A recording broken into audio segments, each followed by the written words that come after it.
오늘 우리에게 주시는 하나님의 말씀은 출애굽기 14장 10절에서 14절 말씀입니다. 출애굽기 14장 10절에서 14절 말씀.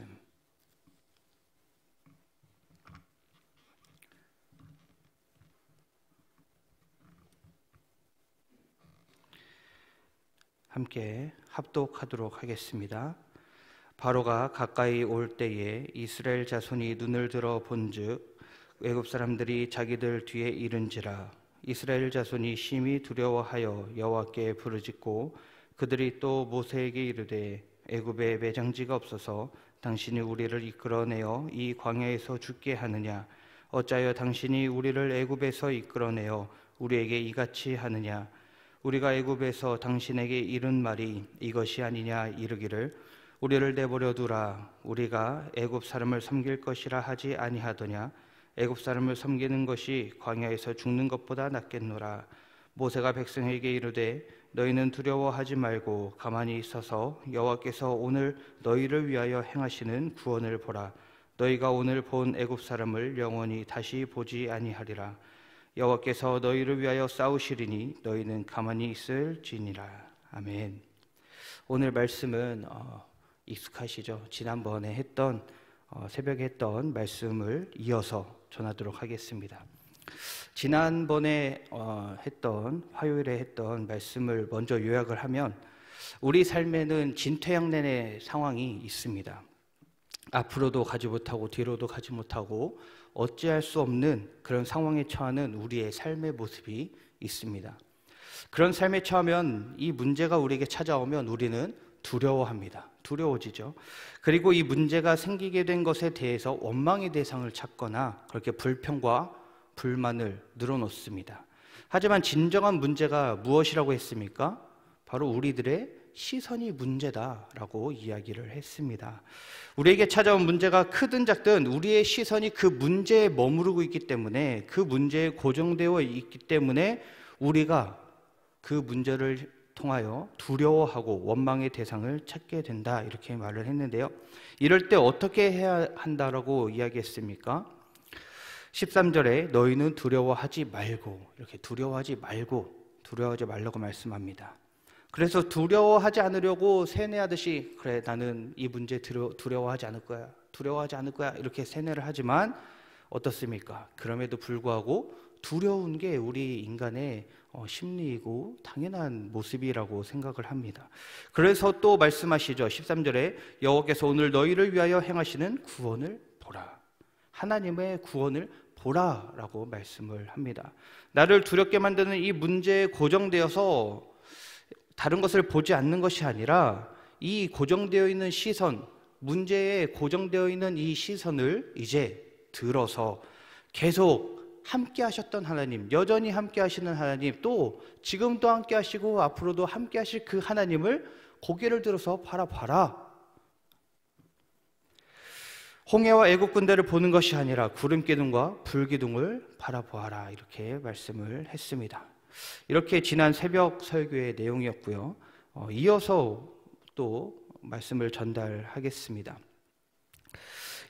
진퇴양난에 빠져서 두려워하고 있는 우리에게 주시는 중요한 말씀이 오늘 계속해서 나오고 있는데요. 오늘 말씀을 보니까요, 13절에 이렇게 나옵니다. 어떻게 나오냐면 너희는 두려워하지 말고 가만히 서서, 이렇게 나옵니다.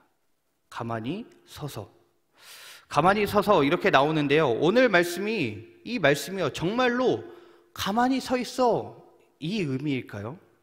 그게 아닙니다. 히브리어로 보면요, 히브리어 말로 히트 야츠부라고 합니다. 히트 야츠부. 야차브라고 하는 말에 히트가 붙어서 동사가 이제 변형이 되는 건데요.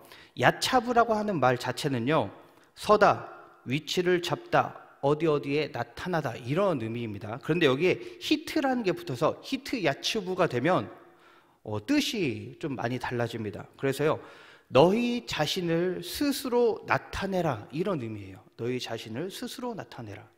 그러니까 가만히 서서, 이것과는 좀 의미가 다르지 않습니까? 뜻이 달라져요. 그래서 히트 야츠부를요, 오늘 말씀에서 보면요, 너희 자신을 하나님 앞에 나타내 보여라, 이런 의미예요. 하나님 앞에 나타내서 보여라. 그러니까요, 우리 몸을요, 지금 이 문제를 당면했을 때에 이 문제로 인하여서 내 몸을 두려움 가운데 내보이지 말고 너희 몸을 하나님께 나타내 보여라. 이런 말씀입니다. 그래서 하나님만 바라볼 수 있도록 하나님께 내보여라. 하나님께 나타내라. 그러니까 두려워하지 말고 하나님을 바라보고 할 때에 우두커니 서서 멀뚱멀뚱 그냥 하나님 이렇게 바라보고만 있으라는 게 아니에요. 이 말은 가만히 서서 바라봐라 이게 아닙니다. 하나님 앞에 내 몸을 나타내 보이도록 하라는 거예요. 그러니까 어떻게 하는 겁니까? 하나님께 이 새벽에 나온 것처럼 말씀을 듣기 위해 예배 자리에 나오고 기도하고 어떻게 해서든지 말씀을 듣고 그렇게 하나님 앞에 나를 내보이라는 거예요. 하나님을 바라볼 수 있도록 계속해서 나를 나타내라는 겁니다.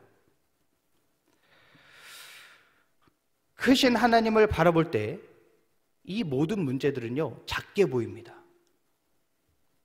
어떤 분이요, 그랜드 캐니언을 보고 왔는데요.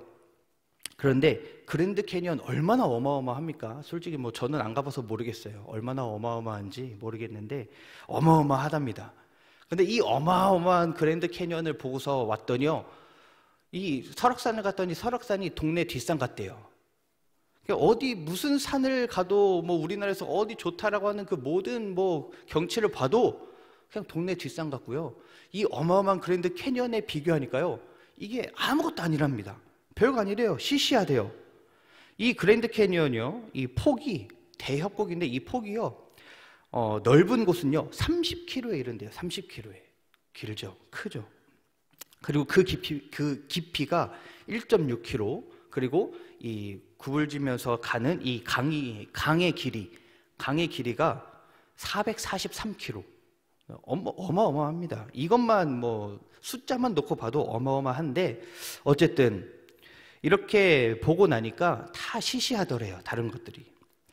이스라엘 백성들이요, 아마 그러지 않았을까라고 하는 생각을 하는데요, 이스라엘 백성들이 이 엄청난 규모의 무엇을 봅니까?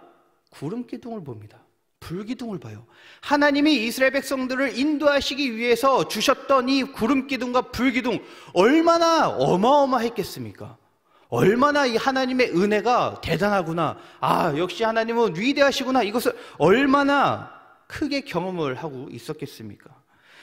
그렇게 어마어마한 구름 기둥을, 불기둥을 이스라엘 백성들이 눈을 들어서 보았더라면, 여전히 함께 하셨고 인도하셨던 그 하나님의 인도하심을 눈을 들어 보았더라면 아마 나를 죽이려고 쫓아오던 그 애국 군대가요, 시시하게 보였을 겁니다.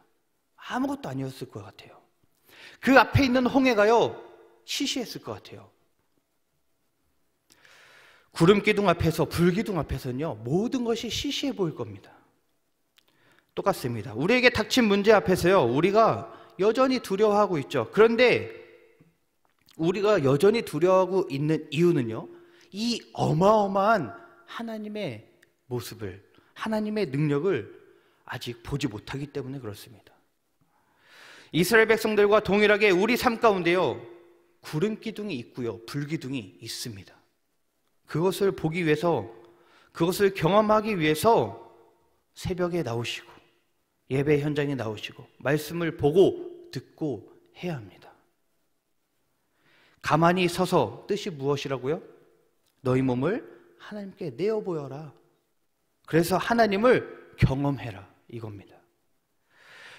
그렇게 우리 몸을 예배의 자리로 끌고 나오고요, 어떻게 해서든지 기도의 자리로 끌고 나오고 말씀의 자리로 끌고 나와서 하나님께 내 보여야 합니다.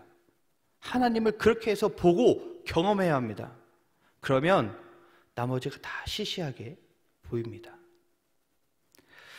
우리에게 있는 이 질병, 하나님의 구름 기둥 앞에서 시시해집니다.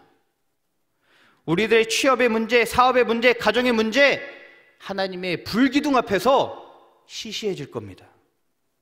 이렇게 주를 바라보고 기도하고 말씀을 듣고 예배에 집중했다면 이제 마지막으로 우리가 해야 할 일이 있습니다. 무엇이냐면 바로 기다리는 거예요. 기다리는 거. 하나님보다 앞서지 않는 것, 이것이요, 이제 믿음의 사람이 해야 할 최종적인 역할입니다. 우리가 대체적으로 실패하는 이유가요, 여기에 있어요. 기도하고 말씀 보고 예배자리 오고 어떻게 해서든 다 했습니다. 근데요, 기다리질 못해요. 그 조금 기다리지 못하고 어떻게 합니까? 내가 먼저 선택하고 하나님이 일하시기 전에 뭔가 내가 움직이고 내가 합니다. 내가 결국엔 내가 하나님 하시옵소서 해주세요 해놓고 결국엔 내가 마치 어린아이 같아요. 제가 어린 딸을 키우고 있는데요, 같이 놀거나 또는 뭐 밥을 먹거나 할 때 제가 잠깐만 기다려 라고 할 때가 상당히 많습니다.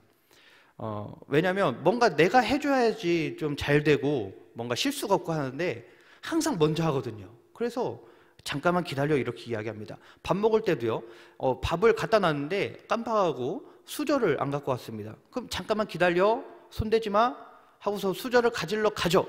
근데 이미 가지러 가려고 일어서고 고개를 돌린 순간 애는 이제 밥에 손가락을 대고 반찬을 만지고 있고 이미 손을 대고 있어요. 우리의 신앙이요, 대체로 이런 모습 아닐까요? 말씀 보고 기도하고 예배 드립니다. 그렇게 했으니까 뭔가 이 사건이요, 이 문제가요, 빨리 해결됐으면 좋겠다라는 생각을요, 우리는 하고 있어요.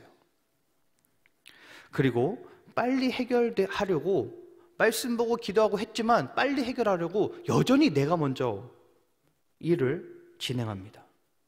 그런데 그 행동이요, 또 다른 문제들을 발생시키는 경우가 상당히 많다는 거죠. 물론 빠르게 처리를 해야 하는 일들이 있습니다. 그런데요, 그런 일들은요, 문제가 아니에요. 사실 그냥 빠르게 처리하면 끝나는 일이지 문제가 아닙니다. 이 문제는 무엇입니까? 내가 하려고 해도 해결이 되지 않는 게 문제예요. 그런데 내가 할 수 있을 것 같아서 하나님보다 앞서 행동하는 그것이 잘못된 행동이라는 것이죠. 우리는 하나님이 일을 하시도록 조금 기다릴 수 있어야 합니다. 기다릴 필요가 있어요. 여호와의 구원을 바라보는 태도는요, 기도하고 기다리는 것까지 포함하는 게 여호와의 구원을 바라보는 것입니다. 14절을 한번 읽어보도록 하겠습니다. 14절 읽겠습니다. 시작. 여호와께서 너희를 위하여 싸우시리니 너희는 가만히 있을지니라. 아멘. 무엇이라고 말합니까? 하나님이 우리를 위하여 싸우시겠다. 그러면서 말씀하죠. 어떻게 해요? 여호와께서 싸울 거니까 너희는 가만히 있어. 자, 여기에서 또 가만히라고 하는 말이 나오죠. 13절에서도 가만히 있어서 가만히 나오는데 14절에서도 가만히라고 나옵니다. 그런데 이 두 구절에서 나오는 이 가만히 있다라고 하는 말이요, 달라요. 다른 뜻입니다. 다른 히브리어로 되어 있어요. 13절에서 말한 것은요, 야차브라고 해서 다른 뜻이고요. 14절은요, 하라시라고 하는 단어입니다. 하라시. 이것은요, 뜻이요, 파다, 새기다, 갈다, 궁리하다, 침묵하다, 잠자코 있다, 벙어리, 뭐 이런 의미입니다. 상당히 많은 의미가 있어요. 그러니까요, 말 그대로 가만히 있어. 가만히 좀 있어. 가만히. 이거예요. 잠자코 있어. 돌에 글을 파서 새기는 것처럼 이렇게 새겨지면 얘가 어디 각인이 된 거기 때문에 사라지지도 않고, 그렇다고 어디 옮겨지지도 않고 그렇지 않습니까? 그것처럼 말도 하지 말고 침묵하고 잠자코 있어. 14절에서 말하는 가만히 있어 라고 하는 거는 바로 이 의미입니다. 쉽게 말하면요, 기도했으면, 예배 드리러 나왔으면, 예배에 집중했으면, 말씀 듣고 말씀 보고 했으면 이제 호들갑 떨지 말고 잠자코 있어. 내가 할 테니까 불평하지 말고 염려하지 말고 기다리고 잠자코 있어. 내가 할 거니까 걱정하지 마. 좀 가만히 있어. 이 말씀입니다. 그리고 여기에 중요한 사실이 하나 더 있습니다. 무엇이냐면, 하나님께서는 왜 이스라엘 백성을 왜 홍해 앞으로 데리고 왔을까요? 분명히 구름 기둥과 불 기둥이요, 이스라엘 백성들을 이끌었습니다. 하나님이 이끌으신 거죠. 하나님이 이끌었습니다. 그런데 하나님이 이끄셨으면 하나님이 이스라엘 백성들 홍해로 가지 않고 우회해서 그냥 육지길로, 좋은 길로 갈 수 있는데 홍해 앞으로 하나님이 이끄셨습니다. 굳이 홍해로 이끌고 오신 이유가 무엇일까요? 이유는 간단해요. 홍해의 기적을 체험케 하시려고. 인류 역사상 두 번 다시 없을 이 엄청난 기적, 이 바다가 갈라지고 벽이 되어서 바다를 마른 땅이 되어서 걸어가는 이 놀라운 어마어마한 기적을 체험시키려고 하나님은요, 그 자리로 이스라엘 백성들을 이끄셨습니다. 우리 삶도 마찬가지예요. 지금 우리의 삶이 절벽에 있는 것 같습니까? 도저히 앞에 길이 없고 아무것도 할 수 없을 것 같고 도저히 답이 없는 현실에 처해 있는 것 같습니까? 그러면 하나님이 왜 우리를 그런 절벽과 같은 삶의 모습으로 인도하셨을까요? 왜 고침받을 수 없을 것 같은 이 질병을 주셨을까요? 왜 회복될 수 없을 것 같은 경제적 어려움을 주셨을까요? 왜 가정의 어려움을 주시고 학업의 어려움을 주시고 취업의 어려움을 주셨을까요? 왜요? 기적을 체험하게 하려고. 절벽의 끝 같은 이 삶 속에서요, 여기가 끝이 아니라고, 나는 끝이라고 생각을 했는데 하나님은 여기가 끝이 아니야.